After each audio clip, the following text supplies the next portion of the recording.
Hi guys, katatapos ko lang magkabit ng aking eyelash.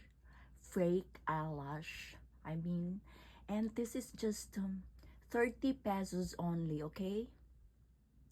30 pesos only, guys. If you want to buy, just let me know. Para makamura kayo. 30 pesos only, okay? Eyelash, fake eyelash, guys. 30 pesos only.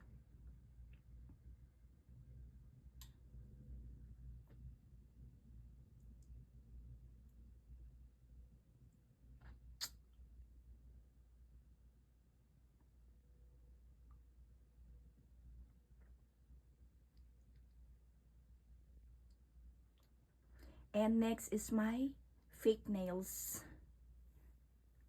Lahat fake. Fake.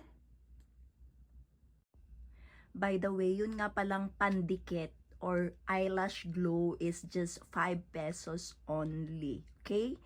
And also, you are going to put the liquid eyeliner para at least hindi halata yung glue sa ibabaw. Okay? Kaya mamaya abangan nyo guys. Maganda na yung eyes ko. Kaya, ayan guys. At least nakasave ako ng mura, diba?